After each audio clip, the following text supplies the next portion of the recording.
Economía a Mil es presentado por Invertí en vos y en tu futuro con Regional Casa de Bolsa.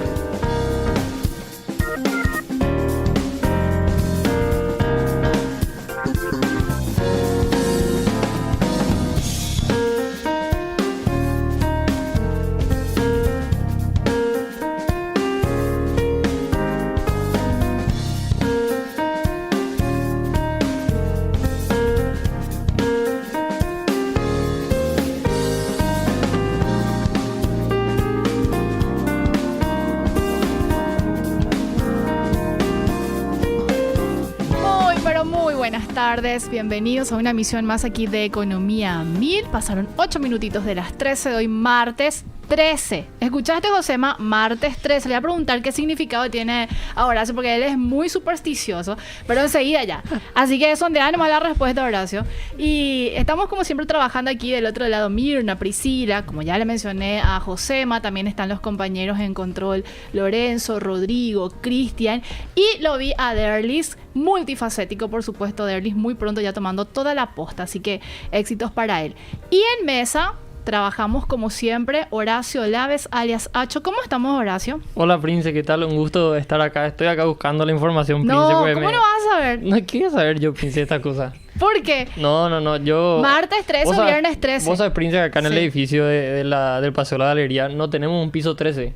Pasa directamente de 12 al 14. No me fijé en eso. Bueno, yo soy supersticioso, dijiste luego. Y pero estoy esperando tu explicación.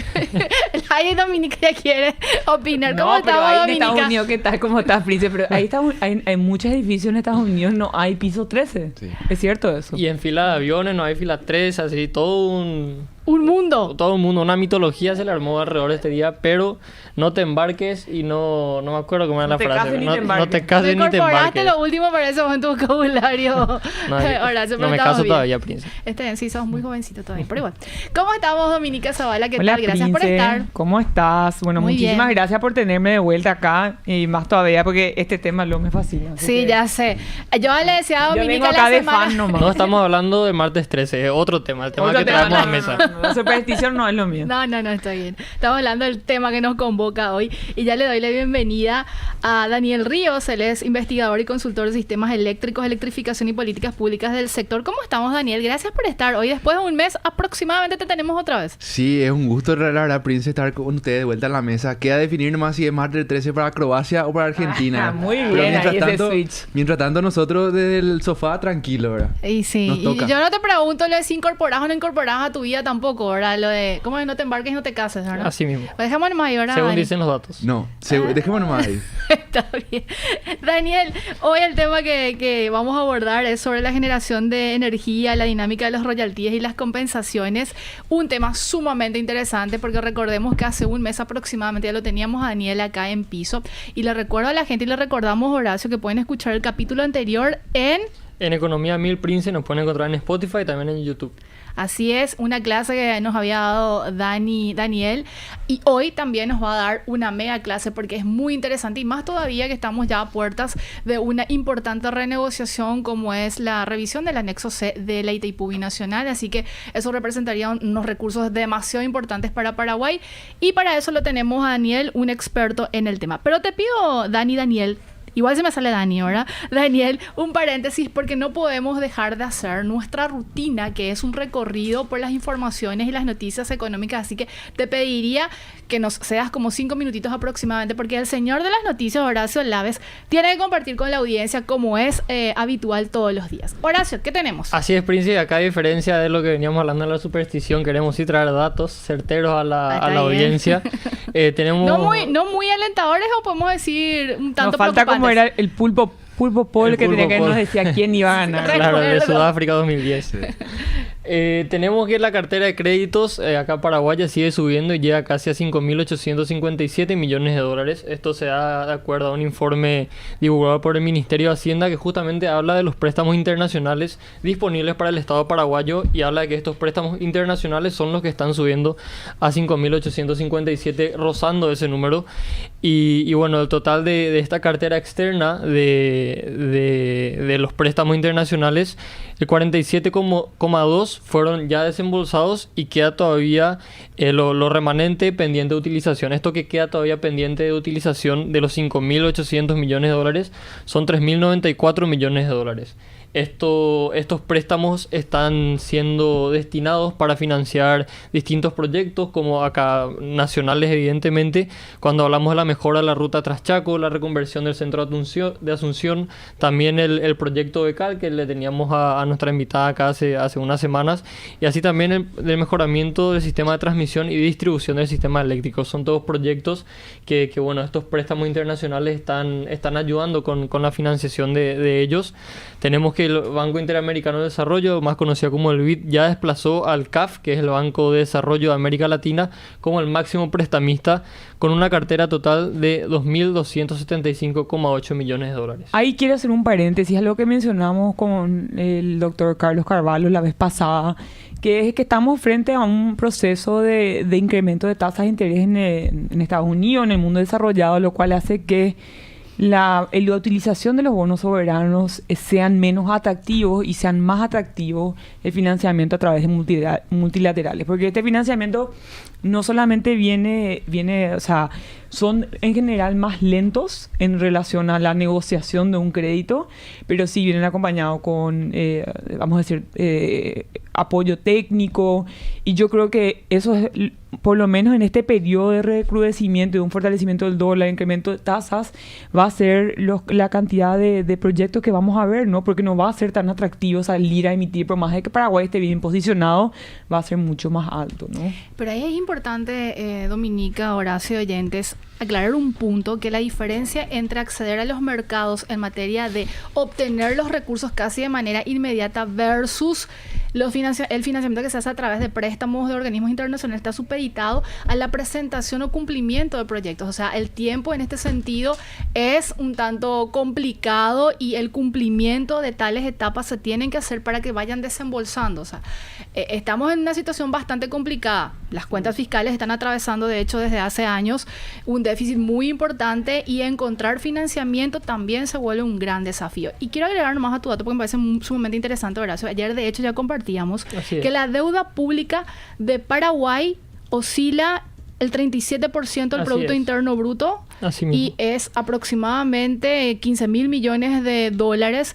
Y ahí quiero también remarcar que hubo un crecimiento demasiado importante durante la crisis económica del año 2019 y durante la pandemia. En el 2019, que sería la prepandemia, la deuda pública rondaba el 23% del Producto Interno Bruto, y a octubre, de acuerdo a los datos del Ministerio de Hacienda, ya se ubica en el 37% del Producto Interno Bruto. Así que evidentemente un salto bastante importante el que observamos de un tiempo a esta parte.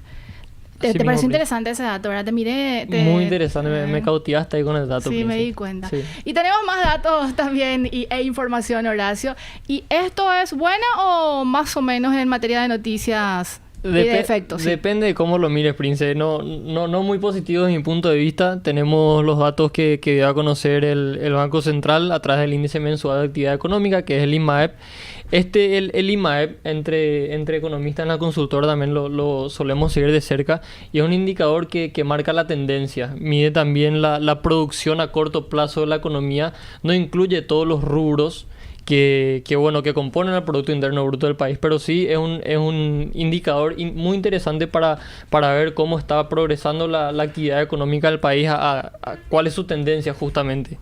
Y bueno, tenemos que hablando interanualmente, de octubre a octubre, hubo un crecimiento de la actividad económica del 1,2%.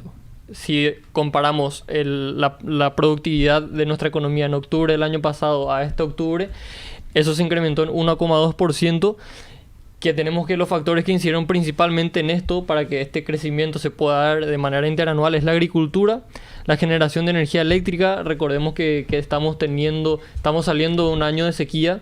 Así tenemos ya una mejora de caudal hídrico en el río Paraná, cosa que contribuye bastante a la generación de energía eléctrica. Y así también tenemos una mayor faena de bovinos y de aves. No tanto una faena porcina, eso sí bajó, pero cuando hablamos de bovinos y de aves hubo un incremento de la faena por el lado ahí de la ganadería ganadería. Estos sectores, vamos a decir, que empujaron este crecimiento y están sustentados versus los otros sectores que tuvieron, imagino, una suerte de retracción o de caída incluso. Así es, Princesa, estos son los que impulsaron con mayor fuerza a que este indicador pueda avanzar el 1,2%. Eso si vemos de manera interanual. Si vemos el acumulado, comparamos de enero a octubre, cuánto creció la economía del año pasado a cuánto creció la economía de enero a octubre de este año, ahí sí notamos una retracción del 0,9%.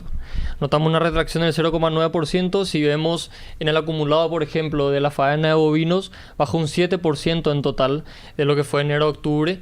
Y bueno, esto realmente vamos a ver después cómo va a ir convergiendo para poder llegar a las estimaciones de qué tanto va a crecer nuestra economía al cierre de año, que el Banco Central tiene un 0,2% de crecimiento aún. Entonces, con esta caída del 0,9 vamos a ver cómo después eso se puede dar vuelta el mes que viene, si es que se puede dar vuelta el mes que viene, para ver si justamente convergemos en ese 0,2% o realmente nuestra economía va a salir en saldo cero o va a realmente tener una retracción.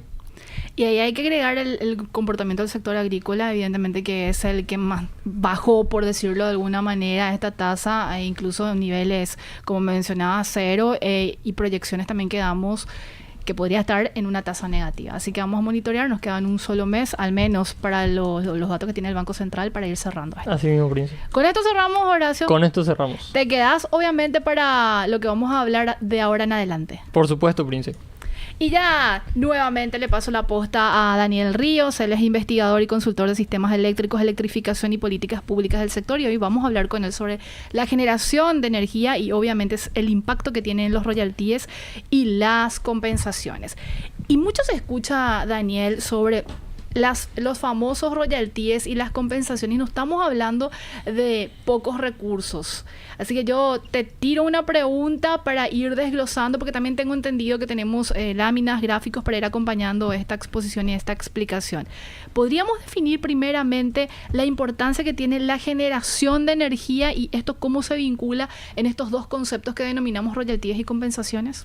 Bueno, básicamente las dos centrales binacionales que conforman el sistema eléctrico paraguayo pagan al Estado una suerte de regalías como unidades productivas, como fábrica, digamos, que existen dentro del país. Tienen que resarcir básicamente proporcionalmente a la producción al Estado.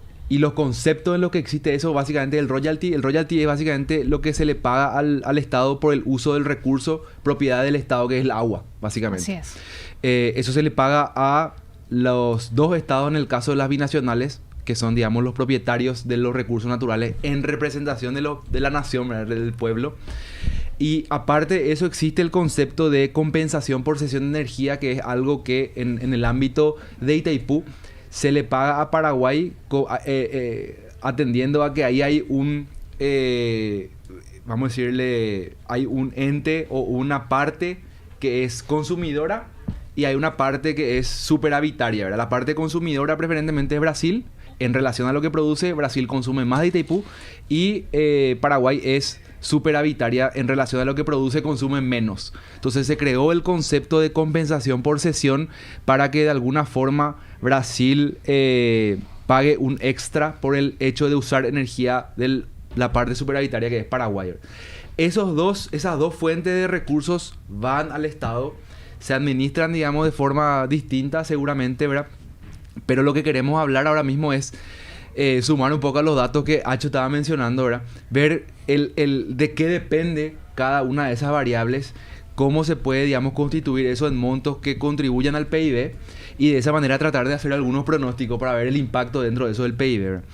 Y según algunos cálculos preliminares, basando, o sea, para hacer algún tipo de relación al respecto, ¿verdad?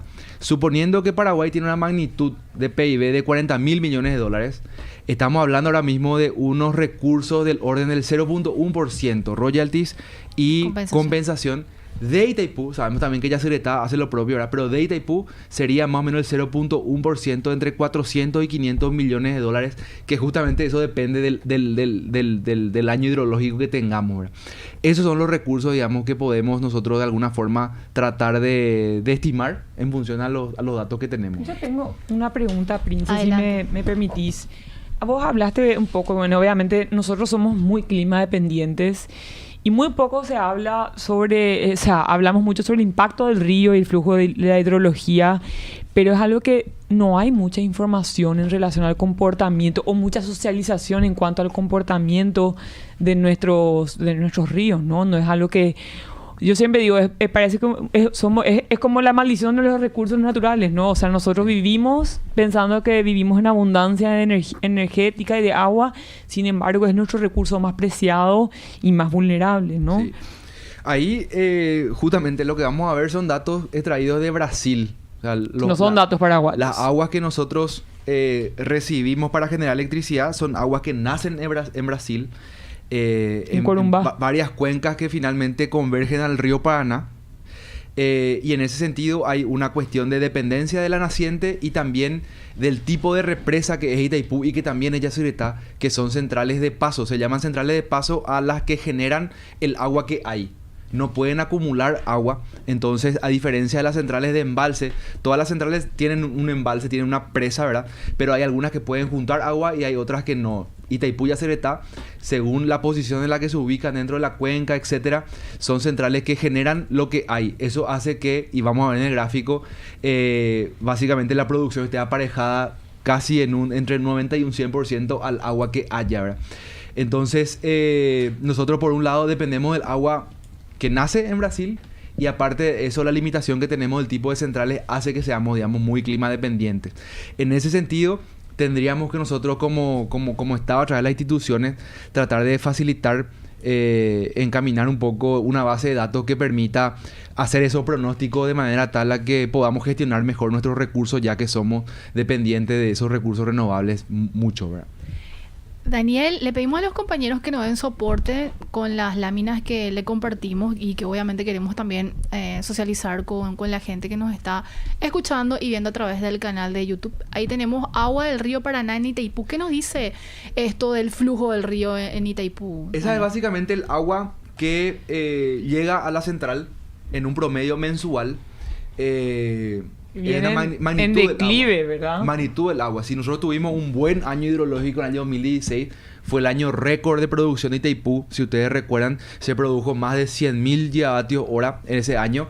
Pero a partir de ahí vino un declive, como vos mencionabas, Domi, ¿verdad? Hay algunos picos que tienen que ver con la estacionalidad del año. Ustedes saben que hay dos estaciones hidrológicas en la región del mundo en que nos ubicamos. Hay una estación, digamos, de sequía, ¿sí? Que coincide más o menos con el otoño, con el invierno. Y hay una estación de lluvias que empieza en primavera y se extiende hasta marzo aproximadamente. Esos son los picos y los valles que vemos, pero la tendencia sí es a un declive pronunciado que tocó fondo 2021. Yo te hago una consulta, Dani. Si nosotros extrapolamos eso 2006 y vemos para atrás, ¿también vamos a ver esa misma tendencia de crecimiento? No, si nosotros tomamos datos, yo conseguí datos inclusive de 2009.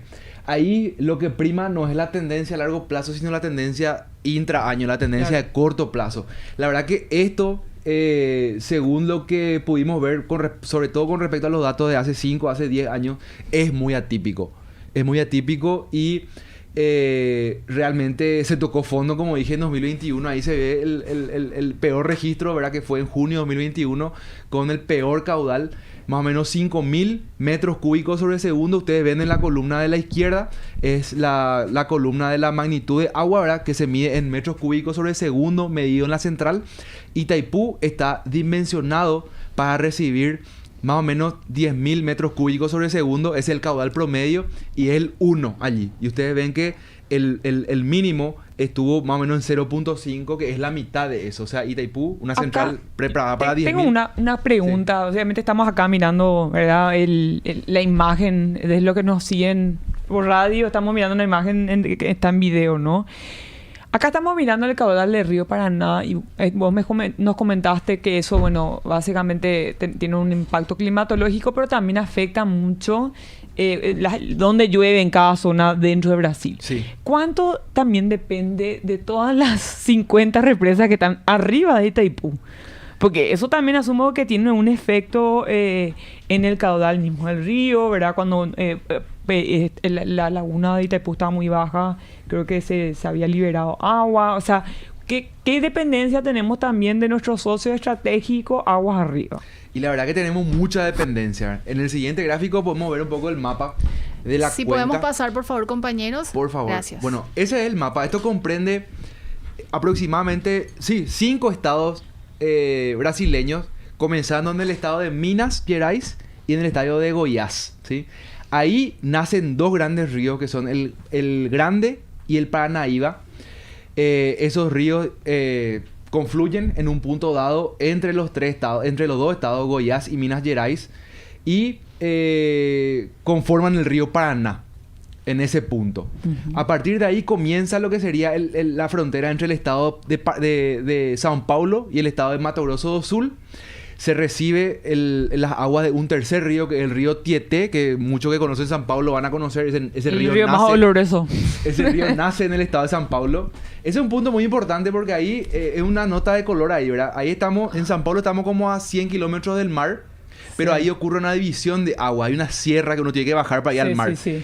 Las aguas- Hacia el puerto de Santos. Exactamente. Las aguas hacia el puerto de Santos terminan en el mar, pero las aguas hacia la ciudad de San Pablo terminan, digamos, en sí. Itaipú. Exactamente. Es una cuestión muy particular ahí. ¿Ver? El río Tietê alimenta el río Paraná. Después hay otro río importante que es el Paranapanema, que es la frontera entre el estado de Paraná y el estado de San Pablo, que también alimenta el río Paraná. Y finalmente eso es lo que conforma el río Paraná como conocemos, ya en la zona más o menos de Guaira, Salto del Guairá en Paraguay e Itaipú finalmente. Y ahí te hago una pregunta. Entre Minas Gerais, Goiás y hasta, vamos a decirle, la frontera de Paraguay, ¿cuántas hidroeléctricas tiene Brasil? Ahí tenemos el orden de entre 50 y 100 represas y que se dividen dentro de lo que es las características que mencionaba anteriormente. Represas que pueden juntar agua y represas que generan lo que hay, ¿verdad? Que cuando se mueve el río, ¿verdad? Exactamente. Ahí hay 2 cuestiones ya particulares que tomar, ¿verdad? Primero que nada, la cuestión de seguridad nacional que tiene el agua para Brasil, y eso data de la época de Getúlio Vargas, 1930 aproximadamente. Ahí se tomó la decisión de desarrollar el sistema energético brasileño con base en la hidroelectricidad, y a partir de ahí se empezó a gestionar el tema de las aguas, ¿verdad? Eso hace que hasta hoy día el 80% de la producción de electricidad sea todavía a nivel hídrico y haya una dependencia y un gran celo de parte de Brasil para la generación de electricidad. Estos ríos, el caudal está hiper controlado y está hiper cuidado por ese sentido. Habiendo dicho eso, ¿verdad?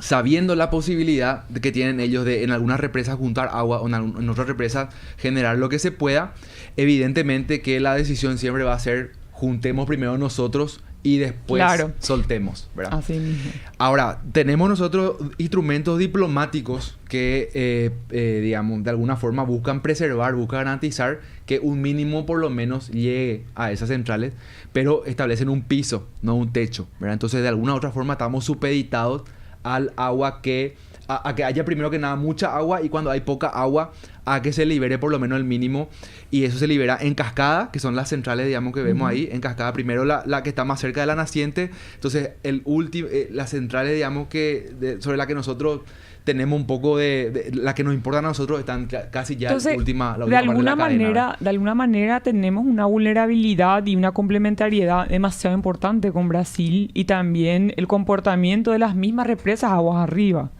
¿no? Exactamente, somos dependientes nosotros de que haya agua y después de alguna u otra manera. Eso no es menor, porque Brasil en 2012 ¿2013? Tuvo una crisis. En 2014 fue la crisis. 2014, Sí. que no había agua en la ciudad de Sao Paulo, hacían cortes programáticos, tuvieron que prender todas las centrales a base de carbón. O sea, es importante nomás saber que uno tiene una exposición importante hidrológica. Brasil hizo un trabajo muy grande después de invertir en nuevas fuentes de generación de energía renovable principalmente, ¿no? Energía eólica. Paraguay no tiene ningún plan o tiene algún plan energético para básicamente subsanar los riesgos climáticos y los riesgos hidrológicos que provienen de nuestra dependencia de Brasil. o velar por, y agrego lo que dice Dominica, velar por la seguridad energética. Así mismo. Ese es el concepto que nosotros tenemos que empezar a discutir, me parece, como un tema también, así como Brasil lo ve, de seguridad nacional. La verdad que nosotros tenemos Hasta potencial. que es un tema global hoy, ¿eh? Exactamente. Es un sector estratégico, el sector energético, y uno tiene que ver qué tan importante es según cómo los países importantes lo toman. No hace falta hablar del tema del Departamento de Energía de Estados Unidos, la crisis que ahora mismo está sufriendo Alemania por haber dependido del gas ruso, por ejemplo. Y ser complaciente y nunca realmente haber hecho el trabajo que tenía que haber hecho un país como Alemania, ¿no? Y haberle dicho no a la nuclear, que le iba a garantizar seguridad energética, pero tiene esa connotación de aversión, digamos, de parte del punto de vista social, sobre todo, ¿verdad? Entonces, la energía es algo en donde los riesgos conviene internalizar. Paraguay tiene potencial de generación fotovoltaica, importante. Y la verdad es que se puede crear una magnitud importante de generación sobre esa fuente. Paraguay, sobre todo el sector está digamos, razonablemente distribuido, pero de alguna forma lo que no se va a hacer es reemplazar la hidroelectricidad, se tiene que complementar. Sí. Quiero agregar, o sea, quiero aterrizar un poco más nomás, Daniel, sobre esta energía que hablas de la fotovoltaica. ¿A qué te referís para que la audiencia... La energía fotovoltaica es básicamente la que se genera a partir de paneles solares. La que se aprovecha la irradiación, la luz del sol básicamente, y eso a través de un proceso químico mediante los paneles se genera electricidad. Eso es básicamente. Pero que Paraguay está de hecho está implementando de manera muy paulatina, porque vemos también en varios puntos que están utilizando eso, ¿o no? La verdad es que ocurrieron hitos importantes en el último mes. ¿Por qué? Porque se recibieron las primeras inversiones privadas en paneles solares. En zonas donde no hay electricidad. Primero en limpio, en el frigorífico Guaraní, sí hay. Y en el Chaco, en el segundo sí puede ser que haya como que más apuro por adecuar la parte de generación. Pero es importante porque muestra una señal de que esas demandas grandes, en donde la electricidad es importante para el proceso, van a ir paulatinamente a internalizar el riesgo de suministro. ¿Sí? ¿Por qué? Porque nosotros nos estamos adentrando en lo que sería una década crítica para la generación y para la transmisión. Entonces ahí tenemos lo que es el plan maestro de la ANDE. El plan maestro de la ANDE prevé obras de generación, prevé obras de transmisión, pero es el plan A.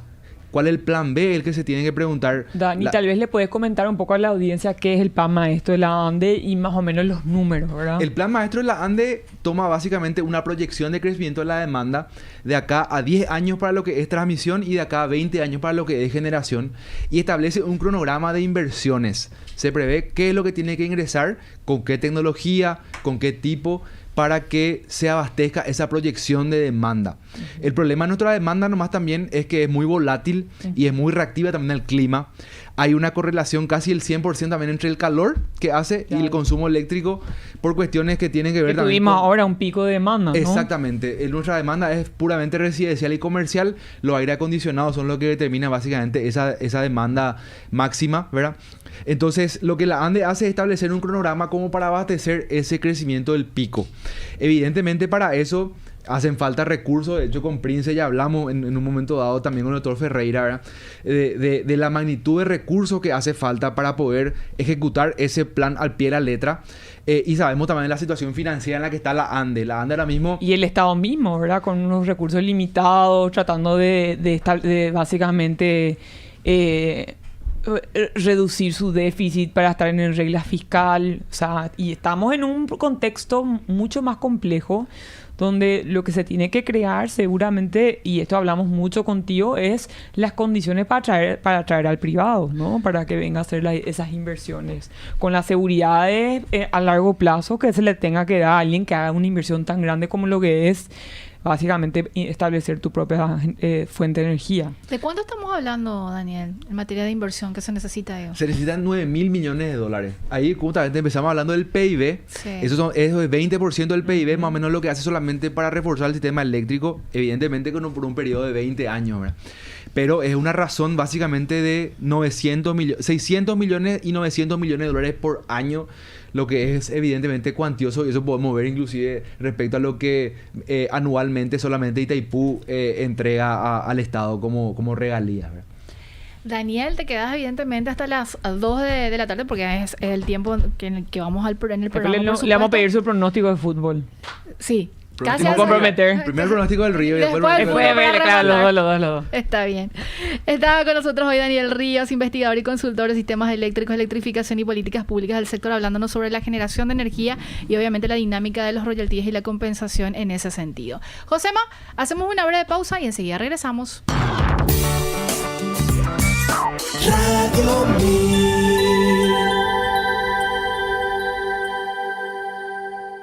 ¿No sabes cómo maximizar tus ahorros? Desde Regional Casa de Bolsa te damos la oportunidad de invertir de forma diversificada desde 10 millones de guaraníes en nuestros fondos mutuos, con un rendimiento anual objetivo del 5%, sin perder acceso inmediato a tu capital y generando ganancias diarias. No existe plazos ni penalidades y podés retirar tu dinero en tan solo 24 horas. No te preocupes más y convertite en un inversionista dentro del mercado bursátil. Escribinos en contacto @regionalcasadebolsa.com.py. Invertí en vos y en tu futuro con Regional Casa de Bolsa.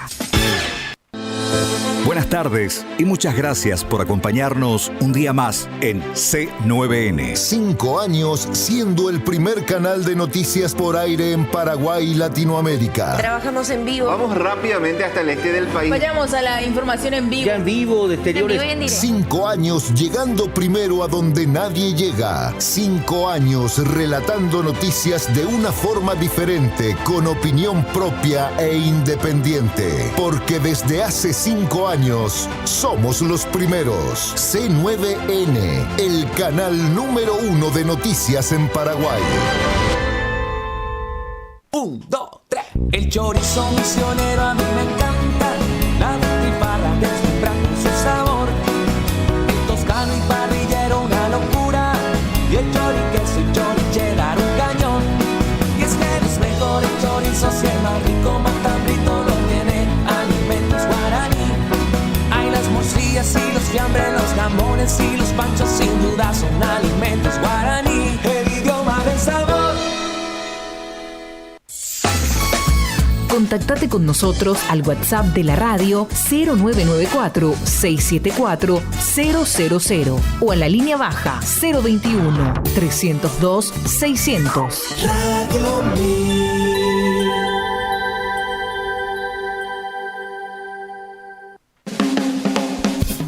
Estamos escuchando Economía a Mil.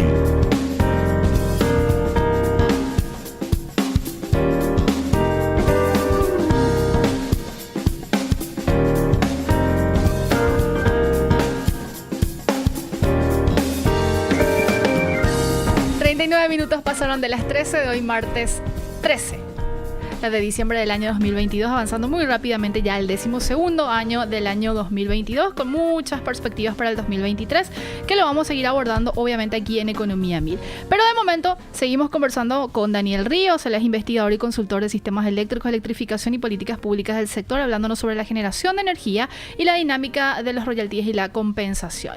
Daniel, tenemos más datos que compartir con la audiencia y le pedimos a los compañeros que nos sigan sirviendo de soporte, valga el juego de palabras, porque los gráficos y los datos que nos trae Daniel Ríos son sumamente interesantes. Estamos viendo ahora la relación entre el agua y la producción. Pero no solamente son interesantes, sino que son poco, como él dijo, estos datos no están disponibles en la página web de nuestros países. O sea, tenés que ir al lado brasileño a buscar esa información. Para obtener esa información, sí. Totalmente. Ahí básicamente lo que vemos es un gráfico de vuelta desde 2016 hasta 2021. En uno de los lados lo que proyectamos es el agua, que ya vimos anteriormente, que tenemos datos hasta 2022, esos son datos de Brasil, ¿sí? Y por otro lado acá le agregamos lo que es la producción de Itaipú. Esto es visto desde el punto de vista de Itaipú, ¿sí? Agua que llega a Itaipú y electricidad que se produce. Y es básicamente para mostrar cómo acompaña la producción el agua que llega. Cuando hay una bajante del río, que es la curva anaranjada, la curva que está abajo, vemos que hay una bajante de la producción, que es la curva azul. Cuando hay un pico de agua, hay un pico de producción. Y bueno, acá para resaltar de vuelta cómo vinimos en un descenso pronunciado desde 2016, en donde hubo un récord de producción, pero un descenso pronunciado que fue de 5 años. 2000 mencionaba que en 2014 hubo una crisis, ¿verdad? Pero en 2016, 2 años después, hubo un récord de producción. Entonces, esa volatilidad ahora mismo está pronunciando. Capaz estemos ante un ciclo acá de 5 años de descenso que ahora mismo se va a recuperar, pero tenemos que ver eso cómo se proyecta, ¿verdad? Sí, y eso que hablamos de la crisis en Brasil en 2014, que ellos hicieron una campaña muy fuerte para reducir, pero ellos tienen las térmicas, ¿no? Ellos prenden las térmicas. Paraguay no tiene ninguna otra fuente de energía alternativa en el caso de que haya una sequía extrema, o sea, combustible que se debe importar. Y ahí es importante mencionar también el enfoque que le dan estas... es importante la señal que están tirando estas empresas que están invirtiendo de manera privada, de manera particular, en los paneles solares para su consumo propio.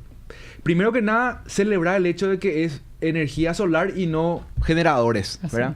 No tengo nada en contra de los proveedores de generadores, ¿verdad? Ni de los emblemas de combustible tampoco, ¿verdad? Pero primero que nada, celebrar eso. Paraguay, si algo se puede jactar, es de su recurso, de su potencial energético limpio y renovable. Ahora, desde el punto de vista del modelo de negocio, sí es solamente para autoconsumo. Esa generación no puede interactuar con la red de la ANDE, es solamente para su consumo propio, para reemplazar eventualmente lo que la factura de la ANDE le entrega mensualmente. Vamos a bajar un poco eso más a tierra. En el caso de que hagas una granja solar y quieras venderle esa energía a ANDE, ¿lo podrías hacer? Ahora mismo lo que vos podés hacer de manera directa es ahorrar tu factura de ANDE. O sea, básicamente te dan eso en reducción de precio de energía. No es que puedes crear un modelo de negocio. Dentro del modelo de negocio, el inflow, el cash in, digamos, todavía no contempla la venta de energía. Sobre todo por una cuestión de que no se justifica en términos de lo que cuesta todavía una granja solar versus lo que la ANDE puede comprar. Hay un ejemplo ahora mismo de éxito con respecto a eso, algo que ocurrió con la empresa papelera que se está instalando en Concepción, Paracel. Paracel está instalando una turbina para tomar los desechos de la producción papelera, quemar y generar electricidad. A través de biomasa. Claro, los desechos de la producción papelera son biomasa. Eso principalmente para su consumo propio de electricidad también. Eso es lo primario.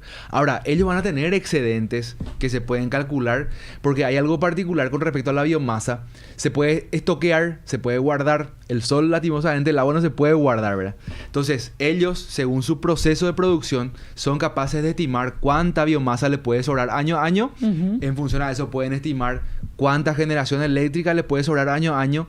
Y ellos cerraron un trato con la ANDE para venderle ese excedente.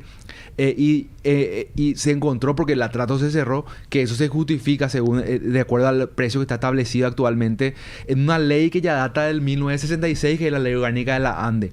Eso, extrapolar eso al resto de la tecnología es la deuda pendiente hasta ahora, porque el tema de costos no está todavía justificando. ¿Y tiene que haber una normativa que se adecue a ese escenario, o se puede utilizar esa normativa que mencionaste hace años? La normativa actual establece un precio que está referido a la tarifa de la ANDE, pero esa tarifa de la ANDE actualmente no está indexada a lo que cuesta invertir en el panel solar. Entonces, una nueva normativa hace falta que venga a armonizar con la normativa que existe, que básicamente son las leyes orgánicas de la ANDE. Claro, nosotros vamos también generando nuevas tecnologías, y la legislación tiene que ir adecuándose a eso. Yo, volviendo un poco a este tema de, sentar un precedente con el tema del caso de Paracel, ¿no? Para futuras empresas y futuras inversiones, que hoy en día las inversiones que están llegando a Paraguay son inversiones ya mucho más grandes de lo que eran anteriormente, ¿no? Y este tema de la tecnología, o sea, eso también debería hacer que la ANDE se vaya adecuando en sus procesos de poder atraer a que ellos mismos produzcan su energía o hagan energy swaps o de alguna manera para poder también amortiguar el consumo o la demanda energética, ¿no? Nosotros hoy en día, me pareció muy interesante, hace poco leí un artículo, mucho se ha hablado del hidrógeno verde y en las empresas que van a venir a instalarse en Paraguay para usar el flujo de energía limpia para hacer hidrógeno verde.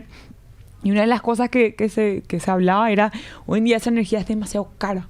Es demasiado cara y vos vas a usar toda tu energía limpia para incorporar eso, pero hoy en día se pueden utilizar para ciertas industrias. Pero uno tiene que tener un energy mix, ¿no? Un mix de energía. Vos tenés que tener un abanico de opciones. Y Paraguay tiene espacio y tiene sol radiante. O sea que realmente para consumo, lo que sería consumo doméstico, nosotros podríamos utilizar energía limpia y usar para propósitos industriales la energía hidroeléctrica, ¿no? Sí. Y yo creo que lo que nosotros podemos hacer para ayudar en esa línea es establecer una señal de precio de ese energy mix. Porque ahora mismo nosotros lo que tenemos es una señal de corto plazo de precio de electricidad, que es básicamente energía barata, que es Itaipú, Yacyretá, Caraí. Pero por otro lado, cuando no hay eso, tenemos una energía que va a ser carísima. ¿Cuánto es el precio de no tener electricidad, verdad? Claro, ¿cuánto es el precio de cargar tu tanque de diésel para tu generador cuando no tenés energía? Claro. Esa es la pregunta. Así es. Entonces, eso evidentemente representa un escalón que si nosotros esperamos a que falte, podemos vernos en figurilla de que tener que pagar una energía carísima y sobre todo no es capaz tengamos la plata para pagar eso, pero ¿cuánto tiempo lleva a construir eso, por ejemplo? Lo que nosotros tenemos que establecer es escalones que permitan llegar desde este barato hasta ese caro, ¿verdad? Y ahí es que entra la energía solar, ahí es que entran otro tipo de tecnologías, por ejemplo la biomasa, ¿verdad? En donde son energías evidentemente que son más caras que la actual, que actualmente capaz no vengan a suplantar lo que Itaipú, Yacyretá, pero tenemos que verlo desde el punto de vista de una transición entre ahora mismo todavía tenemos, pero tenemos que empezar a prepararnos para cuando ya no tengamos o cuando ya no podamos usar el 100% de Itaipú, Yacyretá para nuestro consumo. Desde el sector público no hay planes ni proyectos que caminen hacia eso, Dani. Ahí, del sector público, lo que tenemos de referencia es la ANDE. Sí. Y el plan maestro. Y el plan maestro. Sí. Pero en paralelo, digo, que esté enfocado más a ese tipo de... Lo que tenemos son planes estratégicos en el ámbito de lo que es la política energética, que es algo que depende del Viceministerio de Minas y Energía. Y eso es un problema. Del MOPC, básicamente. Exactamente. Tenemos un viceministerio, no tenemos un ministerio de energía. Esa es una deuda pendiente del país porque... Un ministerio, la gente cuando lee el diario, un nuevo ministerio es básicamente sueldo, ¿verdad? Y eso genera una aversión a que se cree un nuevo ministerio. Pero desde el punto de vista institucional, eso jerarquiza el sector. Entonces, por eso es que nosotros abogamos por la creación de un ministerio que pueda permitir un ropaje institucional de negociación fuerte como para poder apuntalar el crecimiento del sector. Eso por un lado, ¿verdad? Y en ese sentido se establecen ciertas directrices de garantizar. Entonces son a nivel de política. También tenemos un Plan Nacional de Desarrollo que depende de la Secretaría Técnica de Planificación, donde también se promulga un poco, o sea, se comulga un poco con la necesidad de que la energía sea el bastión, o sea, el soporte del desarrollo. Desde el punto ejecutivo, sí, solamente tenemos la ANDE, que es la encargada de ser la rectora del sector. Entonces, yo lo que ahí tenemos que tratar de sincerar en ese sentido, o por lo menos sabiendo que hay varios pasos, varias etapas que quemar, lo que tenemos que establecer son steps de transición hacia allí, ¿verdad? Establecer o sincerarnos, bueno, cuánto es lo que cuesta la electricidad y por cuánto es lo que se vende. ¿Se genera o no se genera el margen que se necesita para las inversiones, ¿verdad? Entonces, en función a ese margen da para las tecnologías que podemos construir o no. Que son conversaciones que son muy fundamentales, muy básicas, y que capaz que al plantearla de esa forma se puedan realizar y se puedan poner de acuerdo los actores que hace falta que se pongan de acuerdo para poder llevar. Pero primero hay que romper el mito de que no somos abundantes de energía, vamos a tener energía para siempre. La energía en Paraguay ya dejó de ser abundante. Estamos capaz hoy...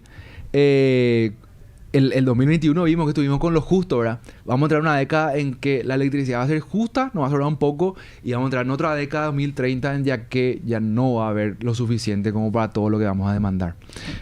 Podemos ir compartiendo estos gráficos que trajiste para justamente socializar con la audiencia, así que le pedimos a los compañeros la siguiente... Esa sería. Claro, esperamos un repunte en 2022. Esta ya es la proyección. Tenemos datos de caudal. Los datos de caudal se actualizan día a día en Brasil, como dije, ¿verdad? Y en función a eso es lo que proyectamos, porque los datos de generación Itaipú sí tenemos solamente hasta diciembre de 2021. Sí. Pero entendiendo un poco la relación, cómo se comporta, sabemos que si va a haber más agua, sabemos que hubo más agua porque Brasil nos dice que hubo más agua, también vamos a tener más producción. Y eso lo que hicimos fue relacionar con los dos indicadores que mencionábamos inicialmente, ¿verdad? Los royalties y la compensación por cesión de energía. El siguiente gráfico creo que es el de la compensación. Si podemos pasar a la siguiente lámina, compañeros, por favor. No, ahí lo que vemos es la relación entre cómo se distribuye la demanda de Brasil y de Paraguay respecto a la producción. Vemos que el crecimiento que tiene la producción, la demanda de Paraguay, no le mueve un poco la aguja a lo que es la producción. Entonces, el que lleva o el que sufre cuando falta o el que se beneficia cuando hay abundante es Brasil. El consumo brasileño es el que acompaña la producción y eso se ve en los datos históricos de 2016 hasta 2021. Ahí lo que tenemos es la producción total de Itaipú, que es la línea negra que está más arriba y que, como ustedes ven, desde 2016 hubo un descenso en proporción al descenso de agua. Y lo que pasó allí fue que el consumo paraguayo, como no le mueve la aguja, siguió creciendo y el que se vio resentido fue Brasil. Brasil fue el que extrajo menos. ¿Por qué eso es importante?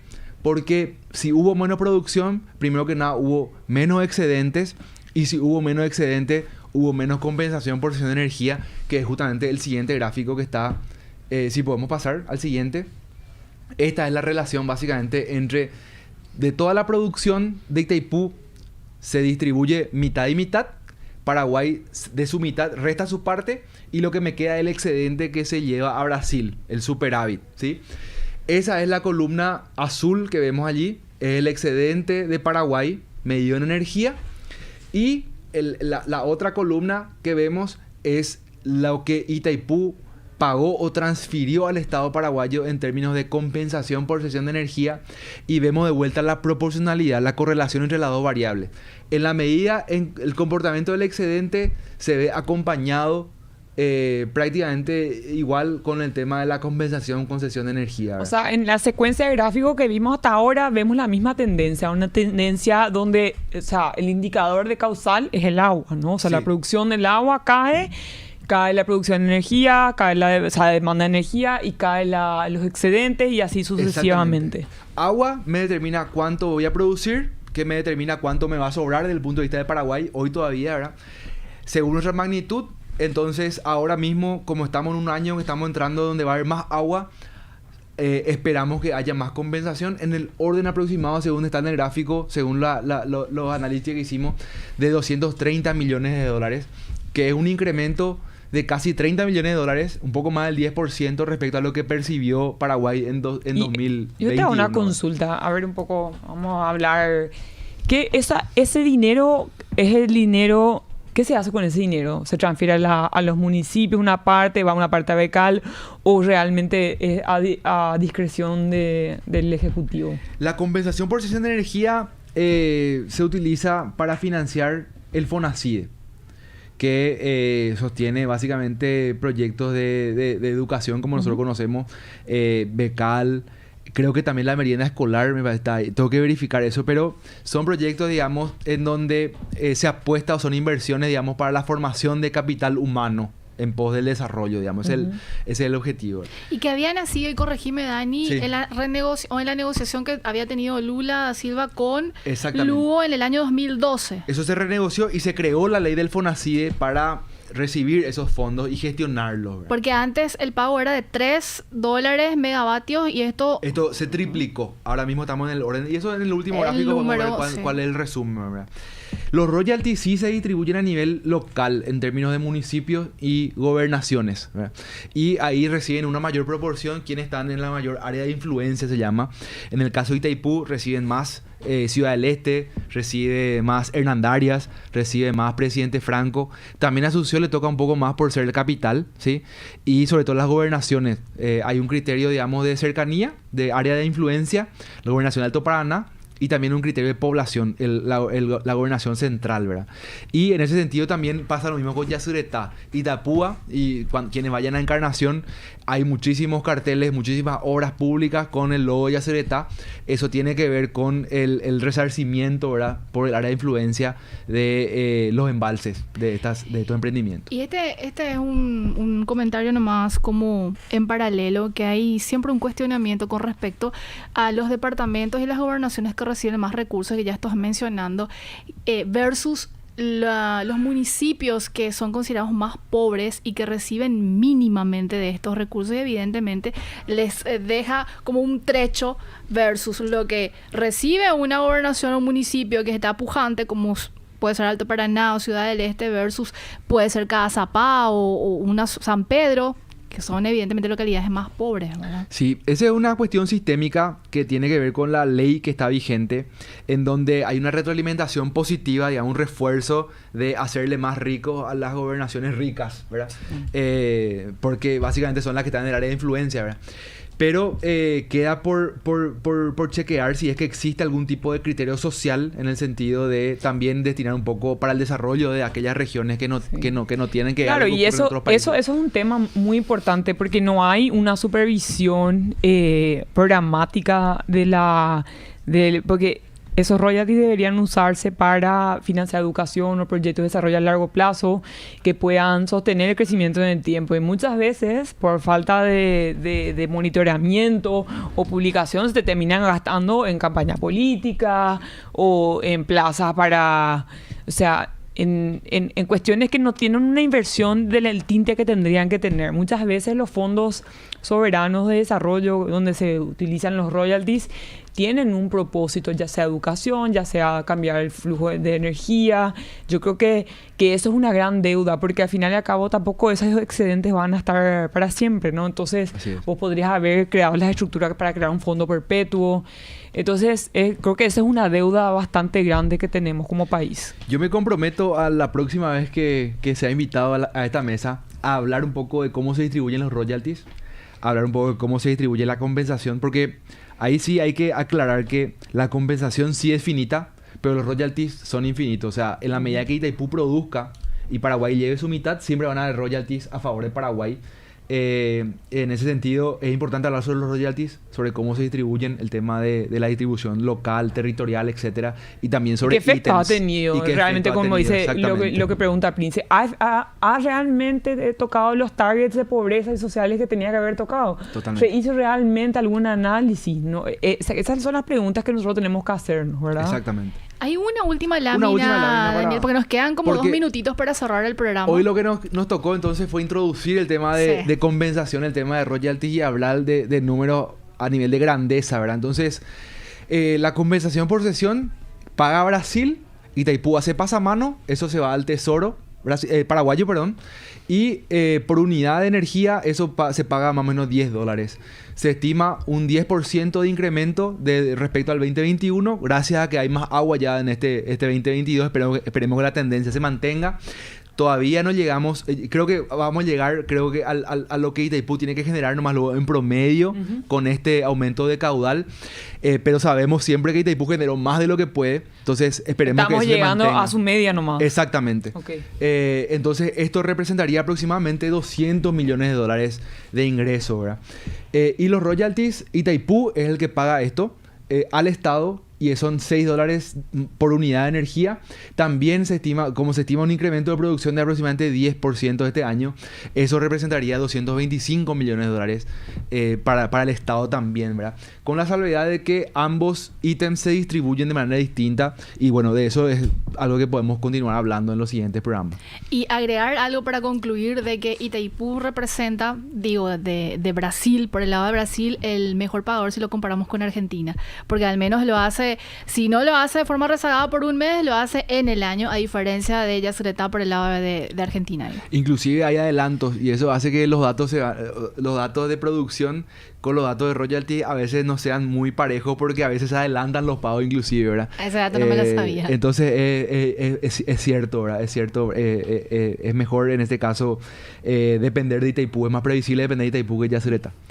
Daniel, te comprometemos para la última semana del programa, porque recordemos que vamos hasta diciembre de Dominica y hacemos una pausa en enero con perspectiva de volver, así que ya te comprometo con lo que dijiste de la distribución de los royalties y la compensación por los departamentos para ir yo le quiero sumar un tema. También lo interesante sería ver un poco la visión de cómo tendría que ser, estamos en época electoral, cuál debería ser el organigrama que tendría que tener una política energética. Y ¿no? se suma una pregunta, obviamente para el próximo capítulo de Ángela Ayala, no se habla del precio de mercado de la energía. Ese es un tema también sumamente interesante. Otro Así que tema. ya tenés. Otro tema, tenés varios ahí en el... Estuvimos hoy con Daniel Ríos. espera, la predicción. Sí. La predicción. ¿Argentina o Croacia? Yo lo único que quiero es que haya penales para que sea más emocionante, ¿verdad? Pero sí, me tengo que decantar un poco por la familia, por los hermanos. vecinos, ¿verdad? Esto queda grabado. Y sobre todo, grabado. lo que suelo escuchar también mucho por Messi, ¿verdad? Bueno, está bien. No te haces ningún tatuaje de Messi. No, eso no. Estuvimos con Daniel Ríos, investigador y consultor de sistemas eléctricos, electrificación y políticas públicas del sector, hablándonos sobre la generación de energía y la dinámica de los royalties y la compensación. Daniel, un gusto haberte tenido. Un buen martes. Igualmente, Príncipe. Dominica, ¿cuándo nos reencontramos? Próximamente. Próximamente, cuando vos me invites. Está bien. Estuvimos también con Dominica Zavala, gerente general de la consultora MF Economía e Inversiones. Josema, ya llegamos al punto final. Mañana nos reencontramos puntualmente a las 13. Que tengan un buen martes.